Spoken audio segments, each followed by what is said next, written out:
শ্রদ্ধাবান শ্রদ্ধাবতী উপাসক উপাসিকাগণ, আজকে আপনাদেরকে দেশনা করব গৌতম বুদ্ধের অতীত জন্মের কাহিনী কলিঙ্গ বুদ্ধি জাতক। আপনারা শ্রদ্ধা চিত্তে শ্রবণ করুন। শ্রদ্ধাবান উপাসক উপাসিকাগণ, ভগবান বুদ্ধ একসময় জেতবন বিহারে অবস্থান করতেছিলেন। এই সময় মহাবোধি বৃক্ষকে আনন্দবান্তে মহা শ্রদ্ধা চিত্তে পূজা অনুষ্ঠান করেছিলেন। সেই উপলক্ষে ভগবান বুদ্ধ এই জাতকটি দেশনা করেছিলেন। তো ভগবান বুদ্ধ জেতবন বিহারে যখন অবস্থান করতেন, তখন মাঝে মাঝে যাদের পারামি আছে তাদেরকে ধর্ম দেশনা দেওয়ার জন্য এবং বিভিন্ন সময় ধর্ম প্রচার করার জন্য জেতবন বিহার থেকে বাইরে চলে যেতেন। তো এক সময় ওরকম ভগবান বুদ্ধ ধর্ম প্রচার করার জন্য বাইরে চলে গেছেন। যারা পারামি আছে মার্গফল লাভ করার মতো, তাদেরকে ধর্ম দেশনা দিয়ে মার্গফল লাভ করিয়ে দেওয়ার জন্য, এবং যারা পারামি নাই তাদেরকে পারামি সৃষ্টি করিয়ে দেওয়ার জন্য ভগবান বুদ্ধ বাইরে গিয়েছিলেন। তো তখন শ্রাবস্তি বা শ্রদ্ধাবান উপাসক উপাসিকারা সকলেই সুন্দর সুন্দর সুগন্ধ সুগন্ধ ফুল নিয়ে এবং বিভিন্ন দানীয় বস্তু নিয়ে জেতবন বিহারে এসে অন্য কোনো পূজনীয় স্থান না দেখে ওই গন্ধকুটিরের দরজার সামনে, বুদ্ধের রুমের সামনে, বুদ্ধের যে আশেপাশে রুমের আশেপাশে সবগুলো এই ফুল টুল যেগুলো দান করার জন্য বুদ্ধকে দান করার জন্য এনেছিল, বিভিন্ন দানীয় বস্তুগুলো যে দান করার জন্য এনেছিল, সবগুলো ওখানে সেখানে ফেলে রেখে চলে যেত। অর্থাৎ বুদ্ধের রুমের আশেপাশে ফেলে রেখে চলে যেত। তো তখন তার বুদ্ধের আসন বলতে বুদ্ধের রুমেই তো বুদ্ধ স্বয়ং আছে। এখন প্রত্যেক বিহারে বুদ্ধের আসন আছে বা বুদ্ধের আসনে ফুল তুলতে পারে। তখন কিন্তু এরকম আসন টাসন ছিল না, যেহেতু বুদ্ধ স্বয়ং ছিল। তো এই জন্য মানুষেরা আর কি করবে, কোনো পূজনীয় স্থান না পেয়ে ওখানেই রেখে চলে যেত। তো এতে অনেক সমস্যা হতো। অনাথপিণ্ডিক শেষটি খবর শুনলেন এবং ভগবান বুদ্ধ যখন ধর্ম প্রচার করে জেতবন বিহারে ফিরে আসলেন, তখন আনন্দবান্তের কাছে গিয়ে বললেন, ভান্তে, ভগবান বুদ্ধ ধর্ম প্রচার করার জন্য বের হয়ে গেলে এই বিহার শূন্য মনে হয়, কেউ নাই, শূন্য এরকম মনে হয়। শ্রদ্ধাবান দায়িত্ব দেখার এবং বিভিন্ন উপাসক উপাসিকারা বিভিন্ন ফুল এবং দানীয় বস্তু নিয়ে পূজা করার জন্য এসে বুদ্ধকে দেখতে না পেয়ে কোনো কিছুই পূজা করার জন্য না পেয়ে সমস্ত কিছু এভাবে রেখে সবাই এলোমেলোভাবে বুদ্ধের রুমের সামনে রেখে চলে যায়। তো আপনি মানতে তথাগত ভগবান বুদ্ধকে এই কাহিনী জিজ্ঞেস করুন যে এখানে সকল সময় সব সময় জনসাধারণ যে আসেন এবং দায়িত্বকারীরা যে আসেন, তারা পূজা করতে পারার মতো কিছুর কোনো কিছুর ব্যবস্থা করা যায় কি না, সেটা একটু আলোচনা করে দেখবেন, তারপরে আমাদেরকে জানাবেন। তো এই কথা শুনে আনন্দবান্তে বললেন, হ্যাঁ, খুব সুন্দর উপাসক, আপনার কথা যুক্তিযুক্ত, আমি বলবো। অনাথপিণ্ডিককে বললেন, ঠিক আছে, আপনার যুক্তিযুক্ত কথা আমি বুদ্ধের সাথে আলোচনা করে দেখব, কি করা যায় দেখি। তো আনন্দবান্তে সময় করে বুদ্ধের কাছে গিয়ে জিজ্ঞেস করলেন, বান্তে ভগবান, চৈত্য কয় প্রকার, অর্থাৎ জাতি কয় প্রকার? তখন ভগবান বুদ্ধ বললেন, আনন্দ, চৈত্য 3 প্রকার, অর্থাৎ জাতি 3 প্রকার আছে। তো কি কি ভান্তে ভগবান? তখন ভগবান বুদ্ধ বললেন, আনন্দ, শারীরিক চৈত্য 1 প্রকার, আর পারিভৌগিক চৈত্য 1 প্রকার, আর উদ্দেশিক চৈত্য 1 প্রকার, এই 3 প্রকার চৈত্য আছে। তো ভগবান বুদ্ধকে আনন্দবান্তে বললেন, আচ্ছা ভান্তে ভগবান, আপনার জীবিত অবস্থায় কোন চৈত্য নির্মাণ করা যায়, অর্থাৎ আপনার এই যে পরিনির্বাণের আগে কোনো কি চৈত্য নির্মাণ করা যেতে পারে? 3 প্রকারের মধ্যে কোন চৈত্য নির্মাণ করা যায়? তখন বুদ্ধ বললেন, আনন্দ, শারীরিক চৈত্য নির্মাণ করা যায় না, কারণ বুদ্ধদের পরিনির্বাণ লাভ হলে তাহলেই এই চৈত্য নির্মাণ করা সম্ভব। আর উদ্দেশিক চৈত্য অবন্তক, কারণ এর সাথে শুধুমাত্র মনের সম্বন্ধ আছে, তার উদ্দেশিক চৈত্য নির্মাণ করা যায় না। বুদ্ধগণ কর্তৃক পরিভুক্ত মহাবোধি তাদের দেহ ধারণকালেই হোক কিংবা পরিনির্বাণের পরেই হোক, সকল সময়ে প্রকৃষ্ট চৈত্য পূজা করার উৎকৃষ্ট চৈত্য বা জাতি। তো অর্থাৎ যে বুদ্ধের পরিভোগ্য যেগুলো দ্রব্য আছে, যেমন মহাবোধি, বুদ্ধিবৃক্ষ এবং অন্যান্য যেগুলো আরও যেগুলো আছে, এগুলা বুদ্ধের পরিনির্বাণের আগেও করা যায়, বুদ্ধের পরিনির্বাণের পরেও করা যায়, এই যে পরিভৌগিক সত্যগুলো। তখন আনন্দ ভান্তে বলেন, ভান্তে ভগবান, আপনি যখন ধর্ম প্রচার করার জন্য জেতবন বিহারের বাইরে চলে যান, তখন শ্রদ্ধাবান দায়িত্বকারীরা অসরণ হয়ে যায়, মানুষেরা পূজনীয় স্থান পায় না। তারা বুদ্ধের উদ্দেশ্যে বিভিন্ন পূজনীয় ফুল টুল, পানীয় এবং বিভিন্ন দানীয় বস্তু নিয়ে এসে বুদ্ধকে না পেয়ে হতাশ হয়ে বুদ্ধের আশেপাশে, রুমের আশেপাশে এমনি রেখে চলে যায়। তখন এটা খুব খারাপ লাগে। তো এরকম বললো। তখন আনন্দ বান্তে বললেন, বান্তে ভগবান, আমি আপনি যেই বুদ্ধিবৃক্ষের তলে ধ্যান করে বুদ্ধত্ব জ্ঞান লাভ করেছেন, সেই মহাবুদ্ধি বৃক্ষ থেকে বীজ আহরণ করে জেতবন বিহারের সামনে রোপণ করব, একটা বিশাল বুদ্ধিবৃক্ষ হবে, তখন পূজা করতে পারবে সবাই। এই কথা শুনে বুদ্ধ বললেন, বেশ ভালো কথা, খুব ভালো আনন্দ, তুমি এরকম করো, তাহলে মানুষের অনেক পুণ্য হবে। তে এতে জেতবনে আমার যে সবসময় অবস্থান করার মতোই হবে, মানুষেরা আমাকে না পেয়ে আমি যে বুদ্ধিবৃক্ষকে আশ্রয় করে সমুদ্রত্ব জ্ঞান লাভ করেছি, সেই বুদ্ধিবৃক্ষকেই পূজা করে অনেক পুণ্যের অর্জন করবে দায়িত্বকারা।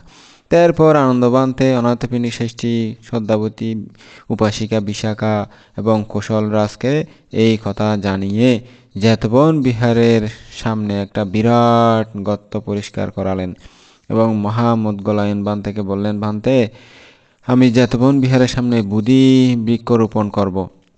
আপনি তো মহারিদ্ধিমান, আপনি ঋদ্ধি দিয়ে মহাবুদ্ধি থেকে যে বুদ্ধ যেই বুদ্ধি গাছে ধ্যান করে বুদ্ধত্ব জ্ঞান লাভ করেছেন, সম্যক সম্বুদ্ধ হয়েছেন, সেই বুদ্ধিবৃক্ষ থেকে একটা বীজ ফল আনুন, যাতে এখানে আমরা রোপণ করতে পারি।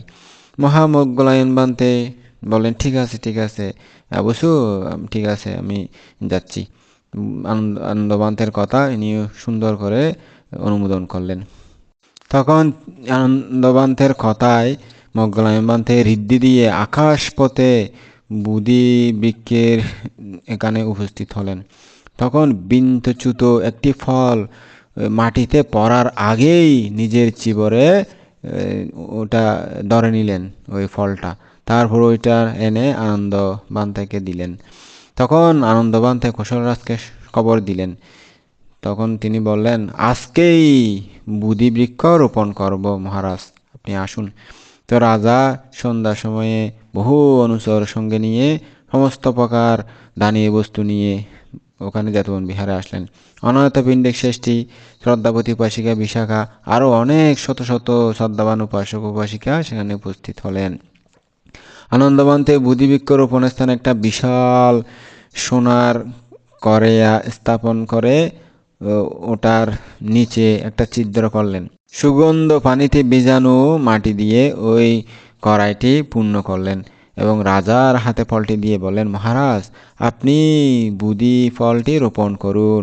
তখন রাজা ভাবলেন, রাজ্য কিন্তু চিরকাল আমার হাতে থাকবে না, অতএব আমি রোপণ করব না। অনাথপিণ্ডিক ষষ্ঠীর দ্বারাই এই ফল রোপণ করা কর্তব্য। এই সিদ্ধান্ত নিয়ে তিনি ফলটি মহাষষ্ঠীর হাতে দিয়ে বললেন, ষষ্ঠী, আপনি রোপণ করুন। তখন রাজার অনুরোধে অনাথপিণ্ডিক ষষ্ঠী সেই সুগন্ধ মাটি, সিক্ত পানি একটু নাড়াচাড়া করে সেখানে ফলটি সুন্দর করে শ্রদ্ধাচিত্তে ফেলে দিলেন, অর্থাৎ রোপণ করে দিলেন আর কি। এই রোপণ করার সাথে সাথেই ফলটি যখন ওখানে পড়লো, মাটির মধ্যে গেল, সাথে সাথেই এমনি আস্তে করে ঋদ্ধির মাধ্যমে যেন লম্বা হচ্ছে, এরকম আস্তে করে একদম 1 হাত 2 হাত এরকম হয়ে গেল, অর্থাৎ হঠাৎ করে চারা থেকে গাছ উঠে গেল। সকলে সবিস্ময়ে দেখলো, আরে এটা কি কাণ্ড আবার। এবং এরকম করতে করতে 1 হাত 1.5 হাত 2 হাত 3 হাত 4 হাত এরকম করতে করতে বিশাল 50 হাত পর্যন্ত উঁচু লম্বা হয়ে উঠে গেল ওই গাছটি। এর চারিদিকে এবং উপর দিকে 50 হাত প্রমাণ একটা শাখা বের হলো, গাছের শাখা। এইভাবে সেই বৃক্ষ রোপণ করার সাথে সাথেই বিশাল এক বুদ্ধি বৃক্ষে পরিণত হলো। অর্থাৎ দেখতে দেখতেই বড় হয়ে গেল আর কি। তখন মানুষেরা বলতেছে, কি আশ্চর্য, কি অদ্ভুত, কি অতি প্রকৃত ঘটনা, জীবনে তো কোনোদিন দেখিনি এমন অদ্ভুত ঘটনা। বুদ্ধ যেমন অদ্ভুত, তার যে কর্মকাণ্ড যেগুলো ঘটে তার সাথে, সেগুলো অদ্ভুত অদ্ভুত ঘটনা। তো এরকম রোপণ করার সাথে সাথে এই হঠাৎ তাদের সামনে এই বিশাল বুদ্ধিবৃক্ষে পরিণত হলো। কি অদ্ভুত ঘটনা আসলে। তখন রাজা 800 পদ্ম শাপলা প্রতিমণ্ডিত সোনার রূপার ঘট দিয়ে, সুগন্ধ পানি দিয়ে পূর্ণ করে সে ঘটগুলো দিয়ে বুদ্ধিবৃক্ষকে চারিদিকে সুন্দর করে বসিয়ে পূজা করালেন।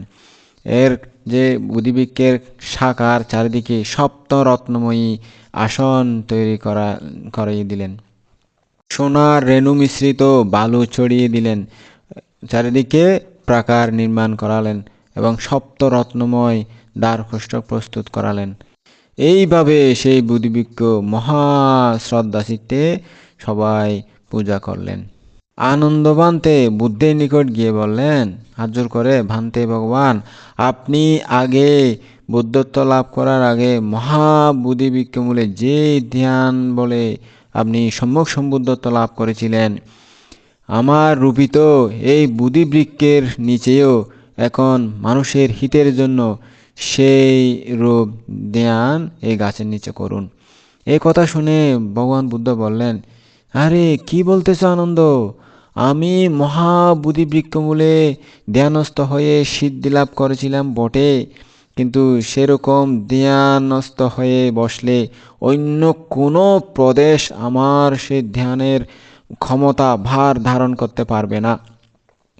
তখন আনন্দ ভান্তে বললেন, ভান্তে, আপনি যেই পরিমাণে ধ্যানস্থ হলে এই স্থান তার ক্ষমতা সহ্য করতে পারবে সেরকম ধ্যানই করুন, ততটুকু ধ্যানই করুন। মানুষের মঙ্গলের জন্য, কল্যাণের জন্য যতটুকু ধ্যান করা সম্ভব এই বুদ্ধিবৃক্ষের নিচে ততটুকু ধ্যান করুন এবং সমাপত্তি সুখ ভোগ করুন এই গাছের নিচে।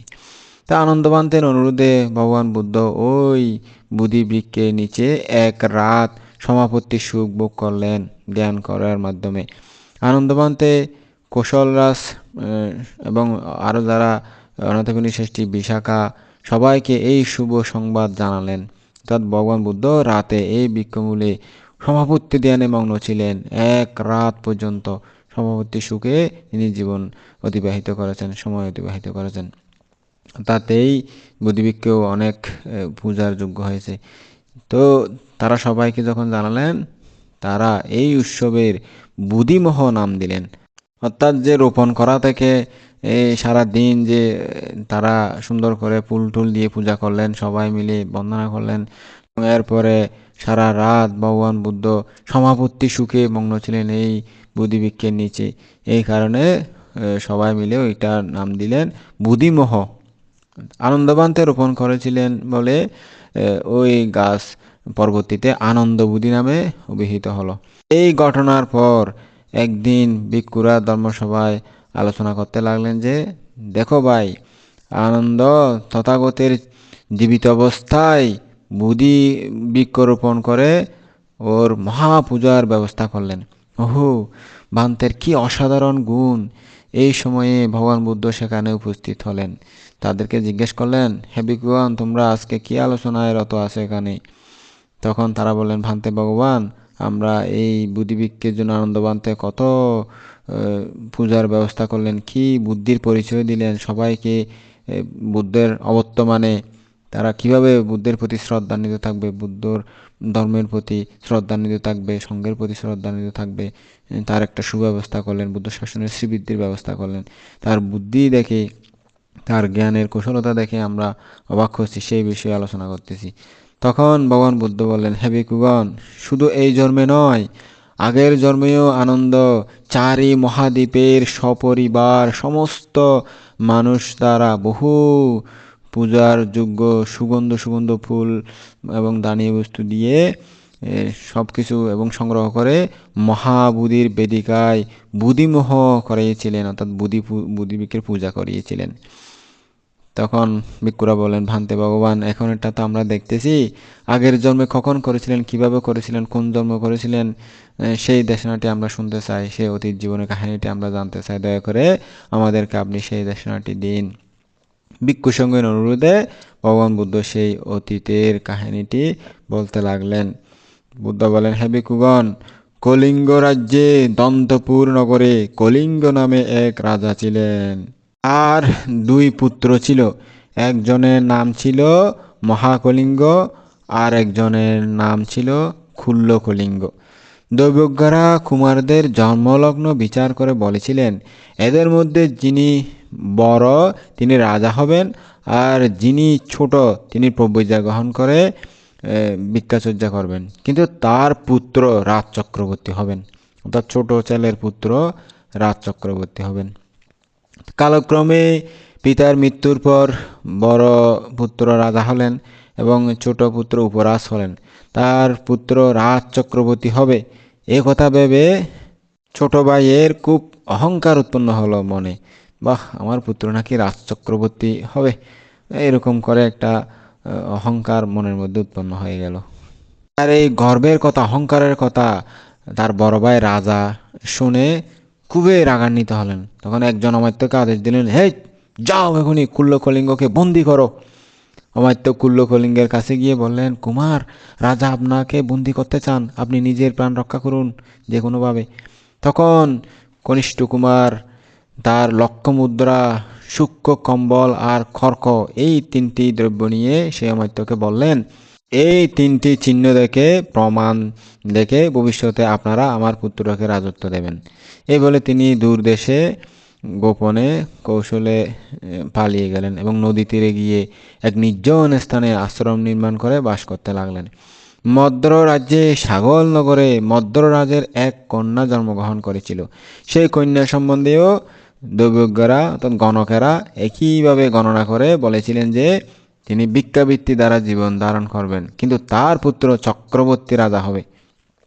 জম্বুদ্বীপের মধ্যে স্থিত বিভিন্ন রাজ্যের রাজারা এই কথা জানতে পেরে তারা একযোগে সাগরনগর অবরোধ করলেন। সব রাজাই চান সেই কন্যাকে লাভ করতে, অর্থাৎ চক্রবর্তী রাজা হবে তাদের ছেলে, এই জন্য সবাই চায় ওই কন্যাকে বিয়ে করতে। মদ্ররাজ তখন ভাবলেন, ইস, কি দুঃখে পড়ে গেছি, আমি যদি একজন রাজাকে কন্যা দান করি তাহলে অন্য রাজারা ক্রুদ্ধ হয়ে আমার সঙ্গে শত্রুতা করবে, অতএব আমার কন্যাকে রক্ষা করতে হবে যে কোনো প্রকারে। এই সিদ্ধান্ত নিয়ে তিনি স্ত্রী ও কন্যাকে নিয়ে রাজপ্রাসাদ ত্যাগ করে অজ্ঞাতবেশে পালিয়ে গেলেন, কৌশলে ছদ্মবেশে পালিয়ে গেলেন। তিনি নদী তীরবর্তী সেই চরে গিয়ে, তথা আগে যে রাজকুমার গিয়েছিল সেই চরের দিকে গিয়ে গঙ্গা তীরে কালিঙ্গ কুমারের আশ্রমের অপর দিকে কিছু দূরে একটি আশ্রম নির্মাণ করে সপরিবারে বাস করতে লাগলেন। কন্যার পিতামাতা কন্যাটিকে আশ্রমে রেখে ফল আহরণ করতে যেতেন। তারা চলে গেলে ওই কন্যা নানা রকমের ফুল তুলে এনে আপন মনে মালা গাঁথত। গঙ্গার ধারে একটি বড় আকারের আম গাছ ছিল।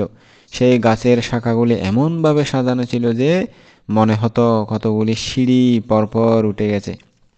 রাজকন্যা সেই গাছের উপরে উঠে খেলা করতেন, নিজের হাতে গাঁথা মালা নদীর পানিতে ভাসিয়ে দিতেন। একদিন কলিঙ্গ কুমার গঙ্গা নদীতে স্নান করতেছিলেন। এমন সময় রাজকন্যার ভাসিয়ে দেওয়া সেই ফুলের মালা কুমারের মাথায় এসে লাগলো। তা দেখে কুমার ভাবলেন, এই মালা কোনো রমণী গেঁথেছে, আর সেই রমণী নিশ্চয় কোনো তরুণী, কোনো বুড়া মেয়ে হবে না। দেখা যাক এই মালা কে গেঁথেছে। এই সিদ্ধান্ত নিয়ে তিনি ওই নারীর প্রতি আসক্ত হয়ে কামনা বাসনা জ্বালায় নদীর উপর দিকে এগিয়ে যেতে লাগলেন তাকে পাওয়ার জন্য। তখন রাজকন্যা আম গাছে বসে গান করছিল আপন মনে। তার মধুর কণ্ঠ শুনে কালিঙ্গ কুমার সেই গাছের তলায় গেলেন। রাজকন্যাকে দেখে জিজ্ঞেস করলেন, ও কন্যা, তুমি কে? রাজকন্যা বললেন, আমি মানুষই, অর্থাৎ আমি মানুষ, আমি কোনো যক্ষী টক্ষী নয়। কালিঙ্গ কুমার বললেন, যদি তুমি মানুষই হও তবে গাছ থেকে নেমে এসো। রাজকন্যা বলল, না, আমি ক্ষত্রিয়, আমি নামতে পারি না, আমরা উঁচু জাতি। তখন কুমার বললেন, আরে আমিও ক্ষত্রিয়, সুতরাং তোমার নামতে কোনো বাধা নেই, চলে এসো। তখন রাজকন্যা বললেন, এহ, শুধু মুখের কথাতেই লোকে ক্ষত্রিয় হয় না। আপনি যদি ক্ষত্রিয় হন, তাহলে ক্ষত্রিয়দের গুপ্ত মন্ত্র বলুন তো, তারপর বুঝতে পারবো আপনি সত্যি ক্ষত্রিয় কিনা। এরপর তারা উভয়ই ক্ষত্রিয় জাতির যে গোপনীয় মন্ত্র সেটা বললেন। একজন বললেন, আরেকজনই বলে শোনালেন। তারপরে দুইজনে যখন বুঝতে পারলেন দুইজনে ক্ষত্রিয় বংশের, তখন রাজকন্যা গাছ থেকে নেমে এলেন এবং উভয়েই পরস্পর মিলিত হলেন। কুমার রাজকন্যাকে তার বিষয়ে বিস্তারিত পরিচয় দিলেন। রাজকন্যা কুমারকে তাদের আশ্রমে নিয়ে গেলেন। মদ্ররাজ ও তার পত্নী আশ্রমে ফিরে এসে কুমার যে কলিঙ্গ রাজপুত্র এবং কী কারণে বনবাস করছেন সে কথা রাজকন্যা তার পিতামাতাকে জানালেন। তখন মদ্ররাজ সন্তুষ্ট হয়ে কুল্ল কলিঙ্গকে কন্যা দান করলেন। বিয়ের পর নবদম্পতি সম্প্রীতির সঙ্গে পরম সুখে সেখানে বাস করতে লাগলেন। কিছুদিন পর রাজকন্যা গর্ভধারণ করলেন। 10 মাস পর তিনি সর্বসুলক্ষণযুক্ত এক পুত্র সন্তান জন্ম দিলেন। এই পুত্র বয়সপ্রাপ্ত হয়ে পিতা ও দাদুর নিকট থেকে সর্ববিদ্যায় সুশিক্ষিত হলেন। এরপর একদিন খুল্ল কলিঙ্গ নক্ষত্রযোগে দেখে বুঝতে পারলেন তার বড় ভাইয়ের রাজা মহাকলিঙ্গ প্রাণত্যাগ করেছেন, মারা গেছেন। তিনি তখন তার পুত্রকে ডেকে বললেন, বৎস, তুমি আর বনে বাস করিও না। তোমার জ্যাঠা মহাকালিঙ্গের মৃত্যু হয়েছে। তুমি কলিঙ্গ রাজ্যের রাজধানী দন্তপুরে গিয়ে তোমার কৌলিক রাজ্য গ্রহণ করো, অর্থাৎ আমাদের বংশ পরম্পরা আমাদের রাজ্য গ্রহণ করো। এই বলে কুল্ল কলিঙ্গ যে মুদ্রা, কম্বল ও খড়গ সঙ্গে এনেছিলেন সেই 3টি দ্রব্য তার পুত্রের হাতে দিয়ে বললেন, দন্তপুরে অমুক নামে একজন অমাত্য আছেন, তিনি আমার হিতকারী। তুমি তার ঘরে গিয়ে এই দ্রব্যগুলি তাকে দেখাবে এবং আমার নাম করে বলবে তুমি আমার পুত্র, তাহলে তিনি তোমাকে রাজপদে অভিষিক্ত করবেন। এই বলে তিনি তার পুত্রকে বিদায় দিলেন। তার পুত্রের নাম রাখা হয়েছিল কালিঙ্গ। কালিঙ্গ ঋদ্ধি বলে আকাশপথে গমনাগমনের বিদ্যা আয়ত্ত করেছিলেন, যেহেতু তিনি চক্রবর্তী রাজা হবেন। চক্রবর্তী রাজা হলে এই বিদ্যা তার এমনিতেই এসে যায়। তো এরকম ঋদ্ধিময় অনেক কিছু গুণ এসে যায় তাদের শরীরের মধ্যে, মনের মধ্যে। তো তিনি সেই কারণে আকাশপথে যেতে পেরেছিলেন। তিনি আকাশপথে অচিরেই দন্তপুরে নেমে সে অমাত্যের ঘরে প্রবেশ করলেন। অমাত্য তাকে দেখে বিস্মিত হয়ে জিজ্ঞেস করলেন, হ্যাঁ, কে তুমি?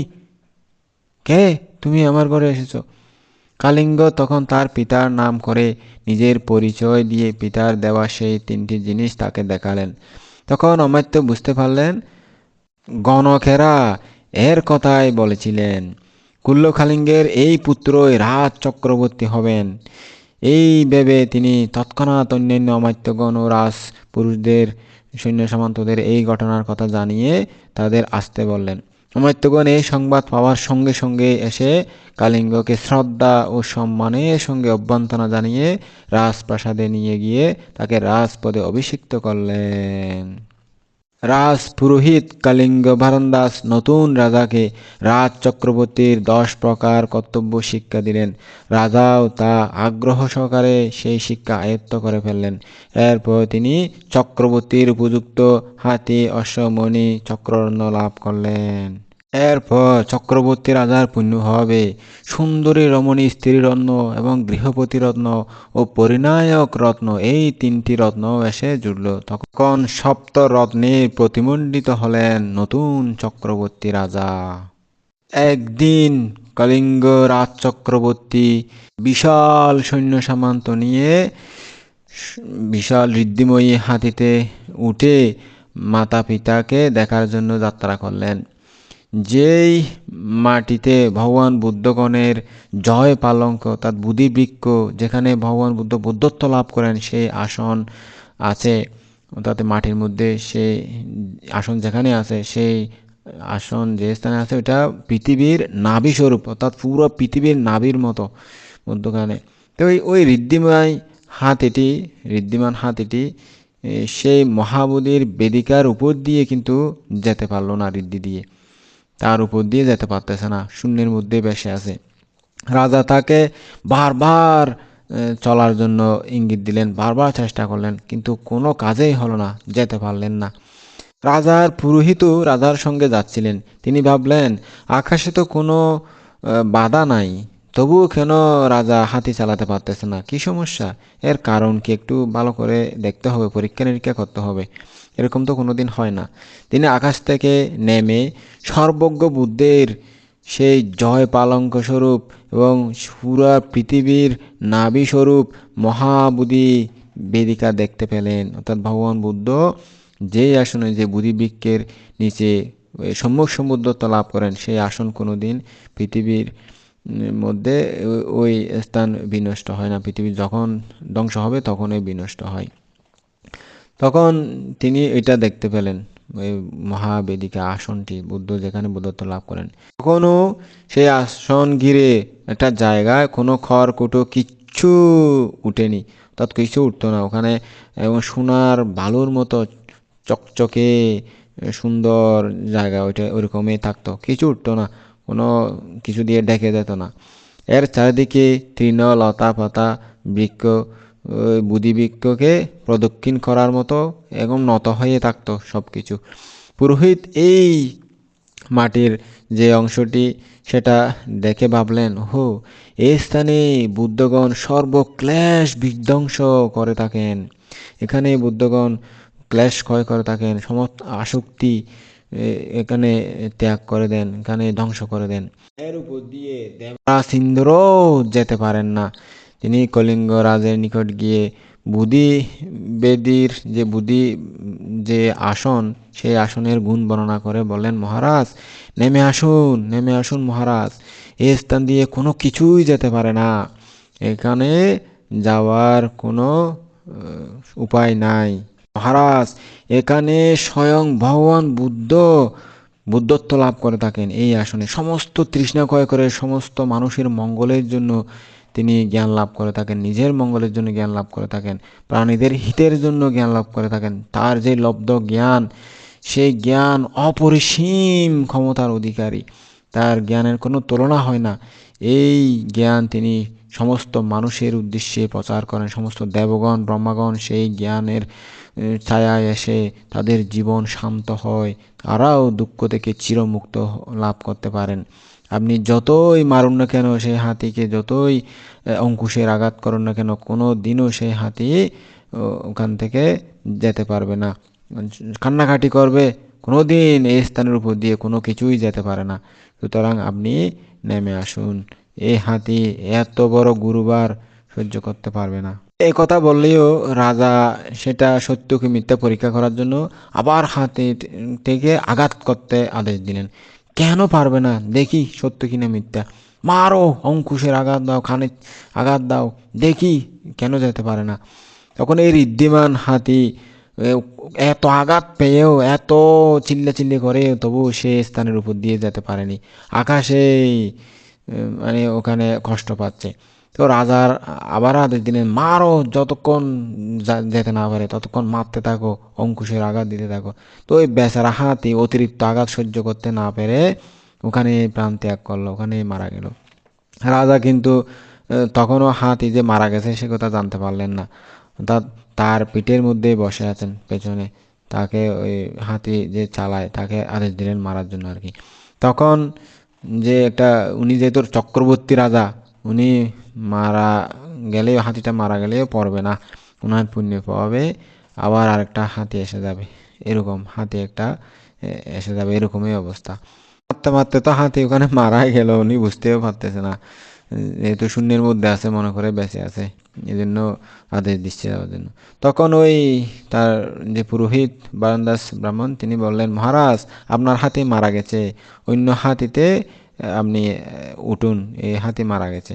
রাজার পুণ্যের ফলে আরেকটা ঋদ্ধিমান হাতি এসে তার পিঠ দিয়ে দিল রাজা উঠার জন্য। তো রাজা ওই হাতিতে উঠলেন, ওই যেটা মরা সেটা হঠাৎ করে মাটিতে পড়ে গেল। চিন্তা করলেন, ব্রাহ্মণের কথা তো ঠিক হলো, এত আঘাত দিলাম, এত কিছু হলো, তবুও এই যে আসন, সেই আসনের উপর দিয়ে হাতি যেতে পারলো না। এরপর রাজা আকাশ থেকে নেমে বুধিমণ্ডল খুব ভালো করে দেখলেন, এবং তার চোখের সামনে যে অদ্ভুত ঘটনা ঘটে গেল, তিনি এইগুলা ভেবে পুরোহিতের প্রশংসা করতে লাগলেন। বললেন, আপনি খুব ভালো করে চিনতে পেরেছেন, সত্যি আপনি অনেক জ্ঞানী, আপনার মতো জ্ঞানী খুব কমই আছে, আমি বুঝতে পারলাম। তো ওই ব্রাহ্মণ কিন্তু রাজার এই প্রশংসা গ্রহণ করলেন না। তখন তিনি নিজেকে নিচ স্থানে রেখে বুদ্ধকেই উচ্চ পদ দিয়ে তাদের ওই গুণ বর্ণনা করতে লাগলেন, বুদ্ধদের গুণ বর্ণনা করতে লাগলেন। তিনি বললেন, না না মহারাজ, আমি কোনো জ্ঞানী নয়, আমি কোনো এরকম অভিজ্ঞ কেউ নয়। আমি তো গণনা করেই বলে দিই যে এখানে এরকম এরকম আছে। আর সর্বজ্ঞতা যারা লাভ করেন সম্মুখ সম্বুদ্ধ দ্বারা, তারা মহাজ্ঞানী জগতে, তাদেরকে আমার মতো গণনা করতে হয় না। তারা এমনিতেই তাদের জ্ঞানের মাধ্যমে সর্বজ্ঞতা জ্ঞান লাভ করেন। গ্রন্থ জ্ঞান আমাদের আছে মাত্র, কিন্তু সর্বজ্ঞতা জ্ঞান বর্তমান ভবিষ্যৎ যে অতীত সেই বিষয়ে বুদ্ধগণেরই একমাত্র জ্ঞান থাকে, আর কারো থাকে না। বুদ্ধদের গুণ শুনে রাজার চিত্ত প্রসন্ন হলো। তিনি চক্রবালবাসী সমস্ত প্রজা দ্বারা সুগন্ধ ফুল টুল এনে সুগন্ধ জিনিস দিয়ে অনেক সুন্দর করে মহাবোধি বেদিকায় সপ্তাহকাল পর্যন্ত, অর্থাৎ 7 দিন পর্যন্ত সেই বুদ্ধি আসনের পূজা করালেন। এইভাবে সুন্দর করে শ্রদ্ধা চিত্তে 7 দিন পর্যন্ত মহাবোধির পূজা করে কলিঙ্গ রাজ সেখান থেকে যাত্রা করলেন এবং মাতা পিতাকে নিয়ে দন্তপুরে আবার ফিরে আসলেন। এরপর তিনি দানাদি পুণ্য কর্ম করে সারা জীবন এভাবে কুশল কর্ম সম্পাদন করে মৃত্যুর পর তাবতিংশ স্বর্গে জন্মান্তর লাভ করলেন। বুদ্ধ বললেন, হে ভিক্ষুগণ, দেখলে, শুধু এই জন্মে নয়, আগের জন্মেই আনন্দ খুব শ্রদ্ধা চিত্তে প্রসন্ন চিত্তে বুদ্ধি পূজা করেছিলেন। তখন আনন্দ ছিলেন সেই কালিঙ্গ রাজা, চক্রবর্তী রাজা, আর আমি ছিলাম তার যে পুরোহিত ব্রাহ্মণ, কালিঙ্গ বারান্দাস ব্রাহ্মণ। তা বলে ভগবান বুদ্ধ সেই দেশনা সমাপ্ত করলেন।